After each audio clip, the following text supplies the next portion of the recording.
মঙ্গলানি বিতনোতু তাণ্ডব পণ্ডিতস্তব শিখণ্ড শেখর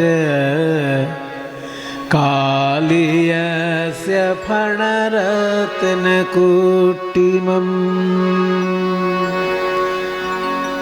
কালীয় নাগ দমনকারী ভগবান শ্রীকৃষ্ণের রূপের ধ্যান। ভগবান শ্রীকৃষ্ণের যত লীলা, এক একটা লীলা অনুসারে এক একটা ধ্যানের বর্ণনা আছে। কালীয় দমন যখন করছেন সেই রূপটার, যে সাপের উপর সেই যে এমন করে পদাঘাত দিয়েছেন যে সাপের মুখ থেকে রক্ত বেরিয়ে আসছে, মাথা থেকে মণিটা ছিটকে গিয়ে কৃষ্ণের পায়ের উপর পড়ছে, সেই সময় একটা পা দিয়েছেন কালী নাগের মাথায়, আর একটা পা তুলে আর একটা পদাঘাত দেবেন বলে অপেক্ষা করছেন, অথচ ওদিকে বাঁশি ধরে অন্যদিকে তাকিয়ে মৃদু মৃদু হাসছেন। কি আশ্চর্য ভগবান আমার! এতে মজার ভগবান রে বাবা। অসুরকে দলন করছেন পা দিয়ে আর হাত দিয়ে বাঁশি বাজাচ্ছেন, একই সঙ্গে বিপরীত কর্ম। একজনের প্রাণ নাশের অবস্থা, আর একজনকে বাঁচিয়ে দেওয়ার জন্য, বাঁচানোর জন্য উৎসাহ দান, একই সঙ্গে দুটো কাজ করছে। দুষ্টের দলন, শিষ্টের পালন। দেখুন একই সঙ্গে এদিকে পদাঘাত করছেন কালীয় নাগের মাথায় পা দিয়ে, আবার ওদিকে হাতে বাঁশি নিয়ে মিষ্টি মিষ্টি হাসছেন। মানে কালীদহের ঘাটের তীরে যারা দাঁড়িয়ে আছেন তাদের দিকে তাকিয়ে, ওদের মধ্যে গোপীরাও তো আছে, ওই ললিতা, বিশাখা, চিত্রা, চম্পকলতা, তুঙ্গবিদ্যা, ইন্দুরেখা, রঙ্গদেবী, সুদেবী, রাধারানীর দল সবাই তো ওই দিকে আছেন। আবার উল্টো দিকে মায়েরা রয়েছেন, শ্রীকৃষ্ণের নিজের মা যশোদা, বলরামের মা রোহিণী দেবী, শ্রীদামের মা, সুদামের মা, সব মায়েরা একদিকে রয়েছেন। আবার তাদের কাছাকাছি বাবারা রয়েছেন। এক একজন এক একটা রস নিয়ে শ্রীকৃষ্ণকে দর্শন করছে, আর ওই এক একজনের দিকে এক এক ভাবে শ্রীকৃষ্ণ নয়নে নয়নে রসের বিনিময় করছেন, কিন্তু চরণে পদাঘাত করছেন কালীয়কে। অদ্ভুত একটা রূপ, যে একই সঙ্গে তিনি দুষ্টের দলন করছেন, আবার প্রেম বিতরণ করছেন। উপরের অংশে প্রেম বিতরণ, নিচের অংশে দুষ্টের দলন একসঙ্গে। এই রূপটার যে ধ্যান ভগবান শ্রীকৃষ্ণের, এই শ্লোকটা কি সুন্দর। কালীয়স্য ফণরত্নকুটিমম। কালীয়স্য মানে কালীয় নাগের, ফণ রত্ন কুটিমম, ফণার রত্নগুলির সমূহকে, রত্ন সমূহকে। এক একটা ফণায় তো এক একটা রত্ন আছে, অনেকগুলো ফণা তাই অনেকগুলো রত্ন। কালীয়স্য ফণরত্নকুটিমম। এবার কুট্টায়ন, যেন টুকরো টুকরো করে দিচ্ছে, এমন পদাঘাত করছে, পদাঘাতের এত জোর যে পদাঘাতের রত্ন পর্যন্ত ভেঙে চুরে যাচ্ছে। মানে চরণ আর নেই, ওই পদ্ম ফুলের মতন চরণ যেটা বর্ণনা পাওয়া যায়। দুষ্ট দলনের সময় কৃষ্ণের ওই রূপ নয়, তখন বজ্রের মতন চরণ। চরণ এসে যখন কালীয় নাগের মাথায় পড়ছে, একদম বজ্রাঘাতের মতন এসে পড়ছে, তাতে মাথা ফেটে রক্ত যেমন বেরোচ্ছে, রত্নটাও টুকরো হয়ে যাচ্ছে। তাই বলছে কালীয়স্য ফণরত্নকুটিমম কুট্টায়ন। কিভাবে না, পদ সরোজ ঘট্ট নেই। পদ মানে চরণ, সরোজ মানে পদ্মফুল। ওই যে একটু আগে বলেছি সরসীজ মানে সরোবরে যার জন্ম, সরোজ মানেও পদ্মফুল। তাহলে পদ সরোজ মানে চরণ কমল। ঘট্ট নয়, আঘাত দিয়ে, পদ্মফুলের আঘাতে পাথর ভেঙে যায়, এ কাণ্ড বাবা জীবনে শুনিনি। এইটাই তো সাহিত্য, এটাই তো কাব্য। যেটা চোখে দেখা যাবে না কোনোদিন, সেটা লীলার মধ্যে উপলব্ধি হচ্ছে। চোখে কোনোদিন দেখা যাবে না যে একটা পদ্ম ফুলের আঘাতে পাথর ভেঙে টুকরো হয়ে গেল, কিন্তু লীলায় দেখা যাচ্ছে যে শ্রীকৃষ্ণের চরণটা যেন পদ্ম ফুল, কিন্তু তার আঘাতে কালীয় নাগের মাথায় যে রত্ন ভেঙে চৌচুর হয়ে যাচ্ছে। তাই পদ সরোজ ঘট্ট নয়, মানে চরণ কমলের আঘাতে। এই রকম অবস্থায় যে ভগবান বিরাজ করছেন, এই রূপটাতে মঙ্গলানি বিতনুতু, মানে প্রকাশ করুন, মঙ্গল বিকাশ করুন আমাদের তিনি। মঙ্গলানি বিতনাতুতে পণ্ডিত তাণ্ডব শেখর। তাণ্ডবের যিনি সেরা শিল্পী, তাণ্ডব কাকে বলে না, নৃত্য যারা শেখেন, নাচ যারা শেখেন গুরু ধরে, তারা জানেন যে মেয়েদের নাচকে বলা হয় লাস্য আর পুরুষের নাচকে বলা হয় তাণ্ডব। মেয়েদের নাচের মধ্যে একটা লালিত্য থাকবে, একটা কোমলতা প্রকাশ পাবে, আর পুরুষের নাচের মধ্যে একটা কাঠিন্য এবং শাসন প্রকাশ পাবে, দম্ভ দর্প অভিমান প্রকাশ পাবে। পুরুষের মধ্যে একটা কাঠিন্য প্রকাশ পাবে আর নারীর নাচের মধ্যে একটা লালিত্য প্রকাশ পাবে। এই যে পুরুষের নাচ তাকে বলে তাণ্ডব আর নারীর নাচ তাকে বলে লাস্য। তা তাণ্ডবের যিনি শ্রেষ্ঠ শিল্পী, আমরা জানি শিব ঠাকুরই শ্রেষ্ঠ শিল্পী, কিন্তু ভগবান শ্রীকৃষ্ণও তাণ্ডব নৃত্য করেছেন রাসলীলায়। ওই জন্য বলা হচ্ছে তাণ্ডব পণ্ডিত স্তব শিখণ্ড শেখর। তিনি তাণ্ডবের পণ্ডিত, আবার শিখণ্ড শেখর। শিখণ্ড মানে ময়ূরের পালক, ময়ূরের পালক যার মাথায় আছে সেই শিখণ্ড শেখর। মঙ্গলানি বিতনোতু তে নৃপ পণ্ডিত স্তব শিখণ্ড শেখর। এইবার পুরুষ লোকটা আর একবার বলছি। কালিয়স্য ফণরত্ন কোটিমন কোটয়ন পদ সরোজ ঘট্টনৈ মঙ্গলানি বিতনোতু তাণ্ডব পণ্ডিত স্তব শিখণ্ড শেখর। কালিয়স্য ফণরত্ন কোটিমন কালিয়স্য ফণরত্ন কোটিমন। এই সেই কালিয়দাহ ঘাট যেখান থেকে শ্রীকৃষ্ণ ঝাঁপ দিয়েছিলেন। তাই যখনই কালিয়দমন লীলা ভগবান শ্রীকৃষ্ণ নিজে করেছেন, তিনি আজকে গৌরাঙ্গ মহাপ্রভু। তার নিজের লীলাভূমি যখন নিজে দেখতে এসেছেন, মনে পড়ল আমি যখন কালিয়দমন করেছিলাম আমার মা কেঁদেছিল, আমার দাদা বলাই কেঁদেছিল, আমার বাবা নন্দরাজা কেঁদেছিল। কাহা মোর মাতা শ্রীদাম আদি সখা, কাহা মোর গোপীগণ। ও কাহা মোর মাতা শ্রীরাম আদি সখা, কাহা মোর গোপীগণ। কৃষ্ণদাস বলো বলো, ও কৃষ্ণদাস তুমি বলো বলো।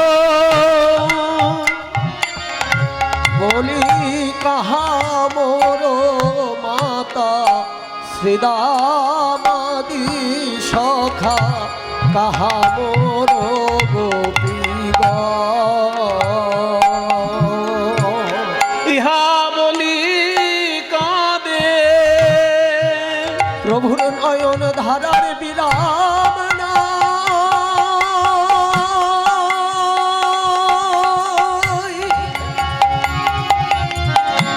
পুরাবের ভাবে বিভোর হয়ে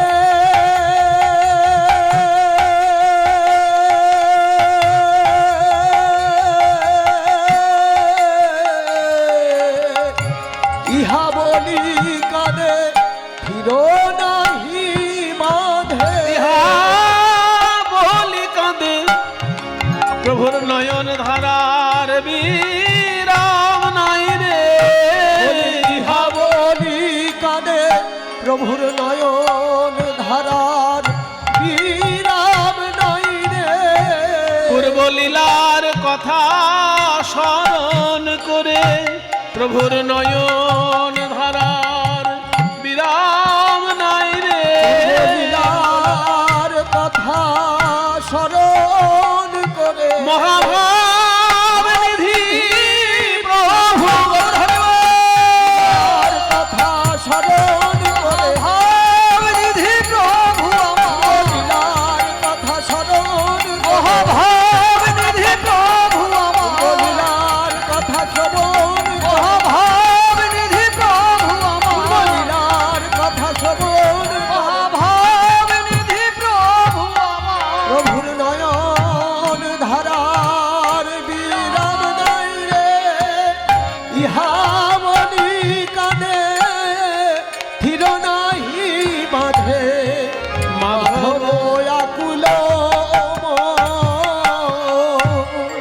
ভাগ্যবান পদকর্তা মাধব দাস মহাপ্রভুর লীলা বর্ণনা করে বলছেন, দেখো দেখো সবাই দেখো, পূর্বজন্মের কথা যদি কারোর মনে পড়ে তার যেমন দুঃখও হয় আনন্দও হয়, ঠিক তেমনি গৌরাঙ্গ মহাপ্রভু নিজেই তো শ্রীকৃষ্ণ।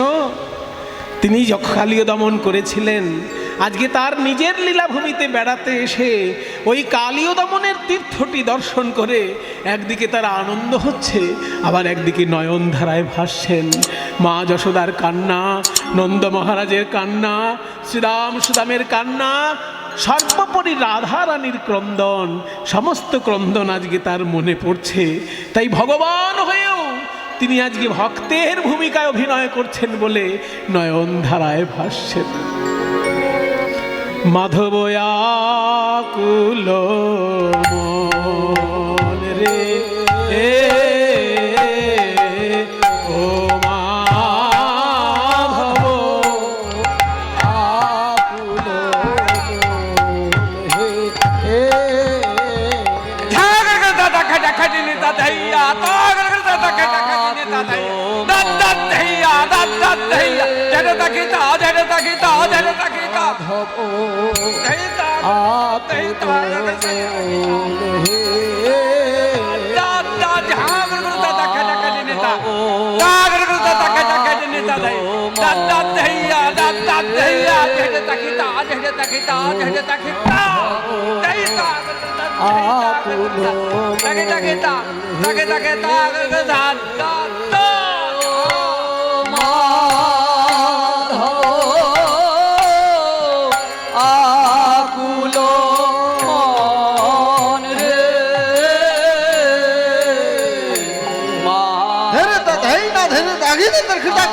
আকুল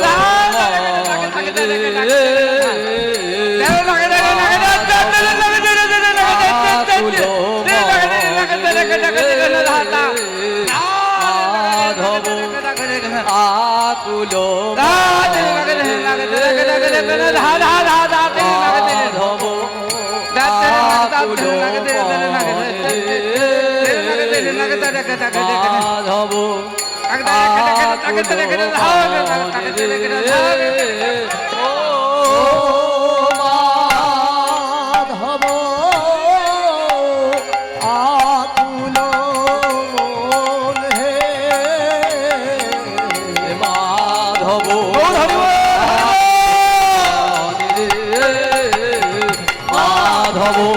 আকুল মন রে মাধব আকুল মন রে মাধব আকুল মন রে মাধব আকুল মন রে মাধব আকুল মন রে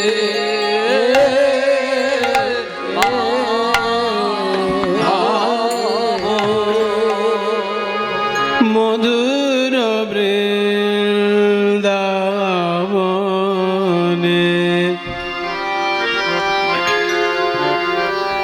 মধুর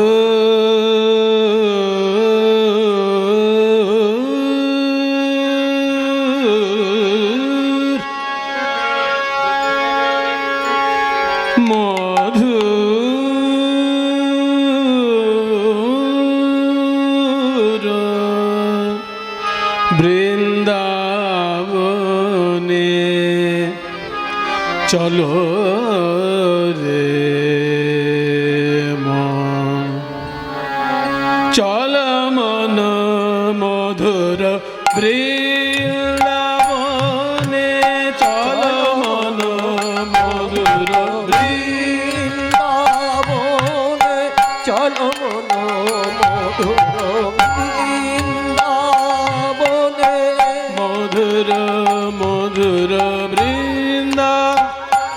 বনে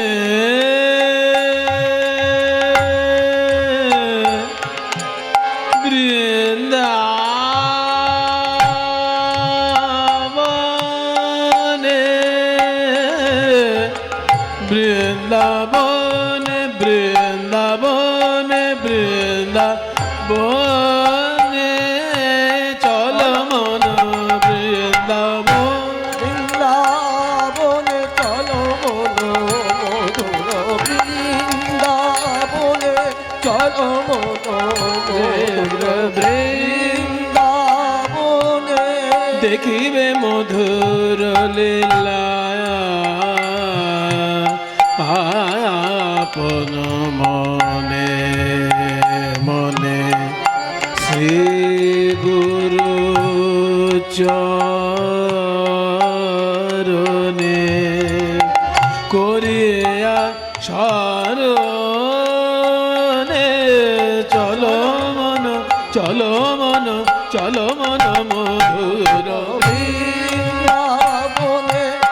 চলো মনো মধুর বৃন্দাবনে চলো মন মধুর বৃন্দাবনে চলো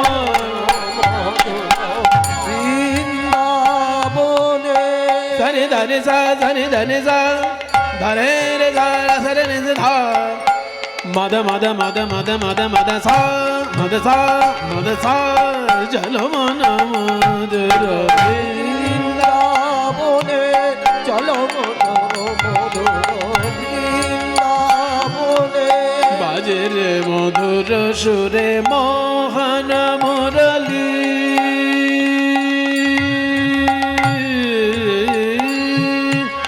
বাজে রে মধুর সুরে মোহন মুরলী বাজরে মধুর সুরে মোহন মুরলী কর্ণ তুলিয়া শুনে ধবলি শ্যামলি কর্ণ তুলিয়া শুনে ধবলি শ্যামলি কর্ণ তুলিয়া শুনে ধবলি শ্যামলি বাজে রে মধুর সুরে মধুর মুরলী বাজে রে মধুর সুরে মোহন মুরলী কর্ণ তুলিয়া শোনে ধাবলি শ্যামলি কর্ণ তুলিয়া শোনে ধাবলি শ্যামলি জয়ধ্বনি করে সবে বাহু তুলি জয়ধ্বনি করে সবে বাহু তুলি জয়ধ্বনি করে হরি বল হরি বল হরি বল হরি বল হরি বল হরি বল হরি বল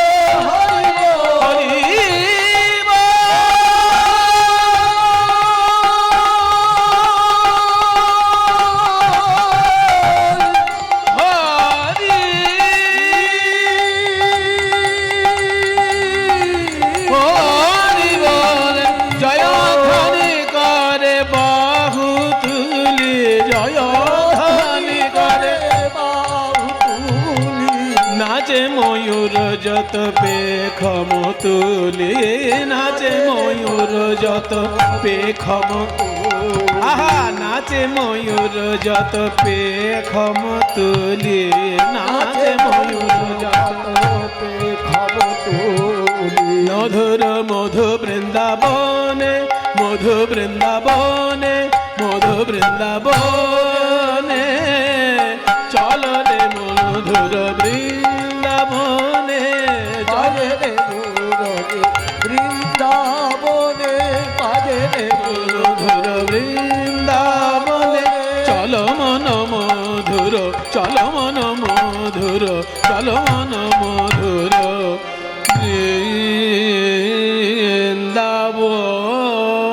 বৃন্দাবনে সবাই বলো বৃন্দাবন ধাম কি রাধা রানী কি গোস্বামী বৃন্দ কি নিজ নিজ গুরু মহারাজ কি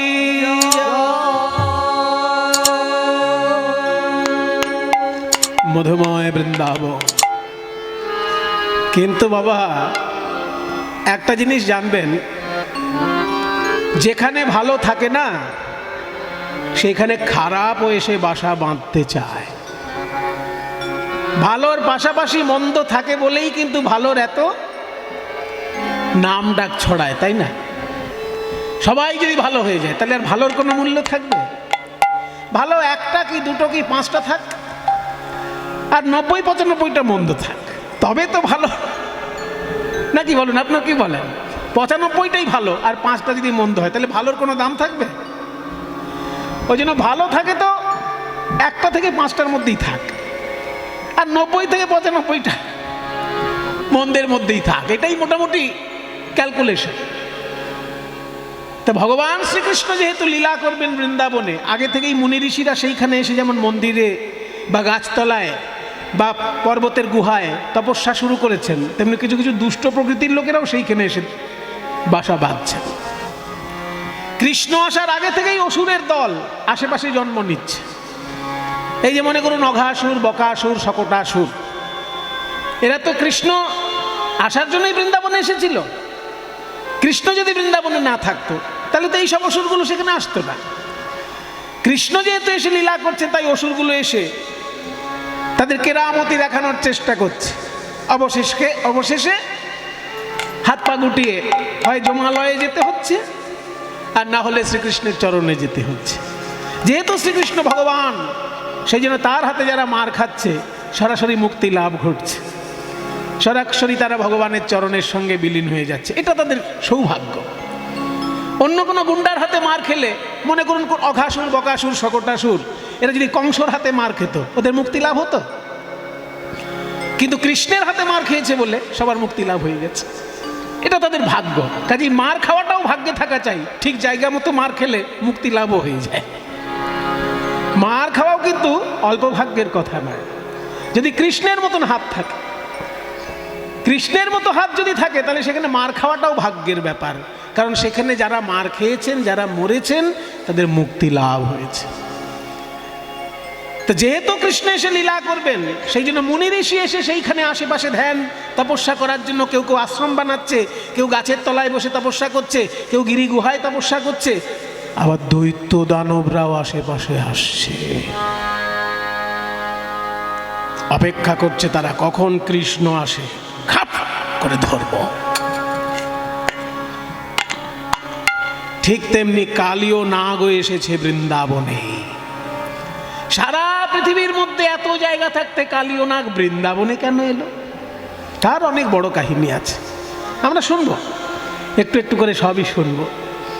বৃন্দাবনে কালীয় নাগ এসে যেই জায়গাটায় থাকতেন, সেই জায়গাটার নাম হচ্ছে কালীদহ। কালীয় দহ। দহ কাকে বলে? এই যে শিয়ালদহ নাম শুনেছেন তো, শিয়ালদা স্টেশন, শিয়ালদা স্টেশন পুরো নামটা কি? শিয়ালদা তো নয়, শিয়ালদহ। তেমনি খড়দা, আমরা খড়দা বলি, কিন্তু লিখতে হয় কি? খড়দহ। তেমনি দহ শব্দের অর্থটা কি তাহলে? শিয়ালদহ, খড়দহ। দহ জিনিসটা কি তাহলে? দহ জিনিসটা হচ্ছে হ্রদের মতন। হ্রদ, হ্রদ জানেন তো, বিরাট বড় জলাশয়কে হ্রদ বলে। বিরাট জলাশয়, দিঘির থেকে অনেক বড় জলাশয়, তাকে বলে হ্রদ। অনেকগুলো পুকুরের মতন, অনেকগুলো পুকুর মিলেমিশে এক জায়গায় হয়ে যাবে, সেরকম যদি হয় সেটা দিঘি। আর দিঘিও প্রায় 100-150 দিঘি ঢুকে যেতে পারে, 1000 খানেক দিঘি ঢুকে যেতে পারে, এত বড় জলাশয় যদি থাকে তাকে বলে হ্রদ। কিন্তু হ্রদ উচ্চারণটা সবসময় হয় না, হয় রফলা দ, হ্রদ তো। কিন্তু কিছু কিছু লোক ছোটবেলা থেকে রফলা উচ্চারণ করে না বলে আজীবন করতে পারে না। আমাদের দলে একজন ছিল, নামটাম বলবো না শেষকালে, পরে গিয়ে আমাকে আবার যা খুশি তাই শোনাবে। সে কোনোদিন রফলা উচ্চারণ করে না, মানে কারোর নাম যদি প্রদীপ হয় সে প্রদীপ বলবে, প্রদীপ দা, ও প্রদীপ দা, আচ্ছা না, এরকম প্রদীপ বলে না কোনোদিন। তেমনি ব্রহ্মা, বিষ্ণু, মহেশ্বর, ব্রহ্মা রফলা বলে, ব্রহ্মা, বিষ্ণু, মহেশ্বর, ব্রহ্মা, প্রদীপ, তাহলে র ফল বাদ দিয়ে বলা হ্রদ যদি হয় তাহলে কি বলবো? হদ। এবার হদ হদ এটা বারবার বলুন, দেখুন কিরকম উল্টে যাবে। হদ হদ হ দহ দহ দহ দহ। যারা বাংলা ভাষা নিয়ে গবেষণা করেন তারা জানেন যে শব্দ এইরকম ভাবে পাল্টে যায়।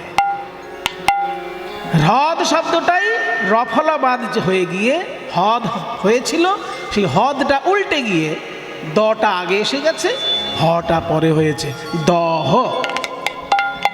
অর্থাৎ দহ মানে হ্রদই। তাহলে এই যে হ্রদ, কালীয় নাগ যে হ্রদে বাস করতেন, সেই হ্রদটা কেমন হ্রদ? সেই হ্রদটা কিন্তু একটা প্রাকৃতিক হ্রদ, মানে খুঁড়ে তৈরি করা হয়নি, হ্রদটা আপনা আপনি তৈরি হয়েছে। তা হ্রদের অনেক রকমের রূপ আছে বাবা, যারা ভূগোল নিয়ে পড়াশোনা করেন দেখবেন, হ্রদ অধ্যায়টা দেখবেন, হ্রদের অনেক রকমের রূপ আছে। তার মধ্যে এক রকমের হ্রদকে বলা হয় অশ্বক্ষুরাকৃতির হ্রদ। এই অশ্বক্ষুরাকৃতির হ্রদ কোনগুলো হয় না, নদী যেতে যেতে, মনে করুন নদীটা সোজা যাচ্ছে, যেতে যেতে হঠাৎ মারাত্মক বাঁক নিল। এই যে নদী যাচ্ছে যাচ্ছে যাচ্ছে, হঠাৎ বাঁদিকে বাঁক নিল। এই যে নদী বাঁদিকে বেঁকে গেল, ওই যে নদীর বাঁকের মাথায় একটা বিরাট বড় জলাশয় তৈরি হচ্ছে আস্তে আস্তে। পরবর্তীকালে নদীর গতিপথ ওই দিকে না গিয়ে আবার ছোট করে একটা গতিপথ বাদিকে তৈরি হয়ে গেল। ওই বিরাট বড় জলাশয়টা নদীর বাঁকের মাথাতে রয়ে গেল, নদী থেকে বিচ্ছিন্ন হয়ে গেল, তার নাম হয়ে গেল অশ্বক্ষুরাকৃতির হ্রদ। নদীর বাঁকেই তৈরি, অথচ নদী থেকে বিচ্ছিন্ন হয়ে গেল। তাহলে যখনই নদী থেকে বিচ্ছিন্ন যতক্ষণ না হচ্ছে সেটাকে হ্রদ বলা হবে না, সেটা নদীরই অংশ। কিন্তু যেই বিচ্ছিন্ন হয়ে গেল, যদি আকাশ থেকে এরোপ্লেন থেকে কেউ দেখে, ওটা দূর থেকে দেখতে ঘোড়ার খুরের মতো দেখাবে। ওই জন্য ওই হ্রদটাকে বলা হয় ঘোড়ার খুরের মতো অশ্বক্ষুরাকৃতির হ্রদ।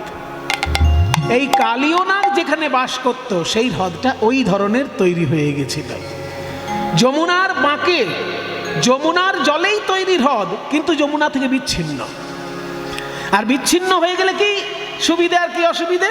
অসুবিধে হচ্ছে সেইখানে শ্যাওলা হবে, সেইখানে নানা রকম পশু পাখি এসে তাদের কেরামতি দেখাতে পারবে, কিন্তু নদীর প্রবাহতে তো শ্যাওলা টোলা ওগুলো কিছু মানে ক্ষতিকর কিছু হবে না।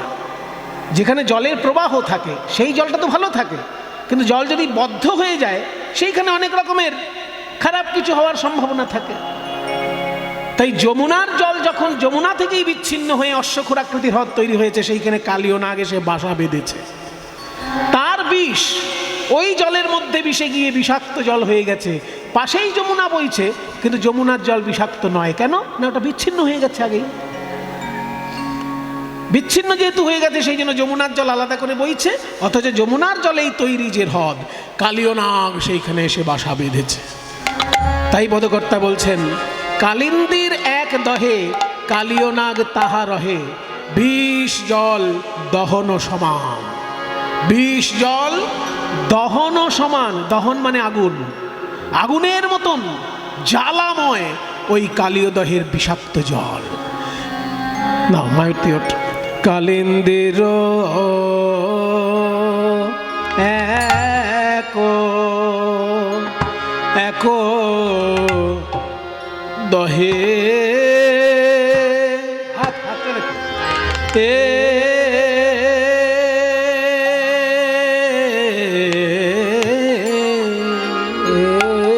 কালিন্দির এক দহে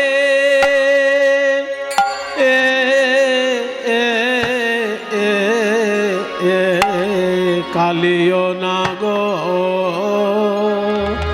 তাহা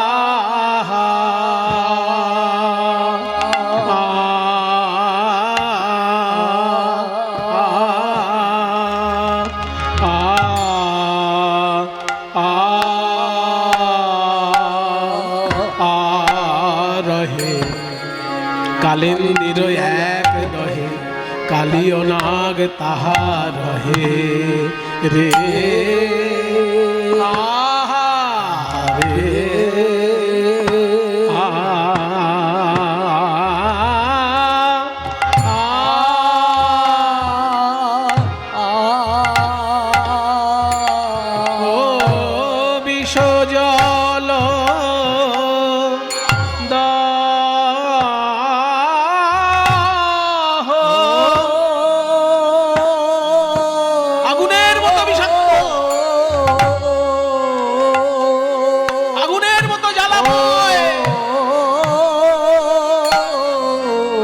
ওই জল দহন সমান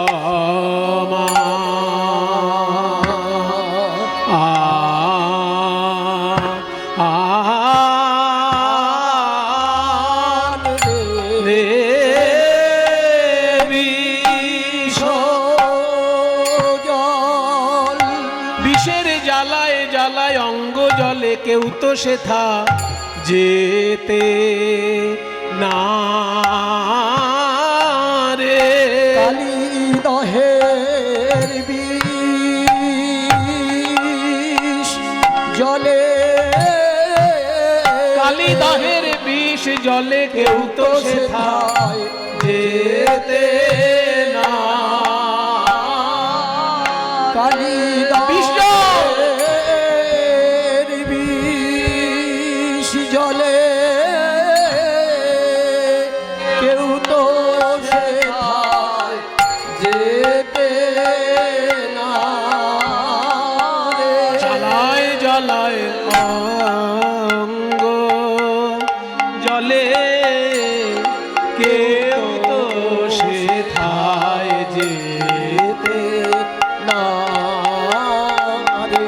জ্বালায় জ্বালায় অঙ্গ রাধেনে রাধেনে ধেনে রাধেনে ধেনে রাধেনে রাধেনে সেথায় ধেনে রাধেনে রাধেনে রাধেনে জ্বালায় ধেনে তেনে তাতেনে তাতেনে তাতেনে তেনে তাতেনে তেনে তাতেনে তাতেনে তাতেনে তেনে তাতেনে তাতেনে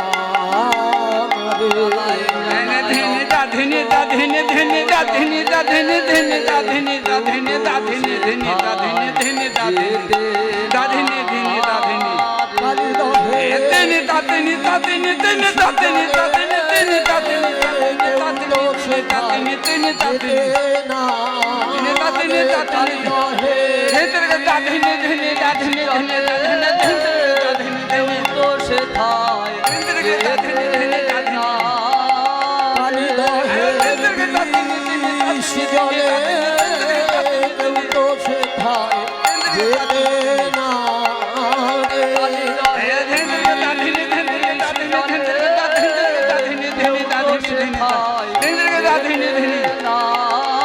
জ্বালায় জ্বালায় কেউ তো সেথায় যেতে না রে। জ্বালায় জ্বালায় জলে কেউ তো সেথায় যেতে না। জ্বালায় জ্বালায় অঙ্গ জলে কেউ তো সেথায় যেতে না রে। জ্বালায় জ্বালায় অঙ্গ জলে কেউ তো সেথায় যেতে না। কালী দহের বিষ জলে কেউ তো সেথায় যেতে না রে। কালী দহের বিষ জলে কেউ তো সেথায় যেতে না। কালী দহের বিষ জলে কেউ তো সেথায় যেতে না রে। কালী দহের বিষ জলে কেউ তো সেথায় যেতে না। তাই হরি বল, হরি বল। কেউ তো সেথায় যেতে না রে। কালী দহের বিষ জলে কেউ তো সেথায় যেতে না। কালী দহের বিষ জলে কেউ তো সেথায় যেতে না রে। কালী দহের বিষ জলে কেউ তো সেথায় যেতে না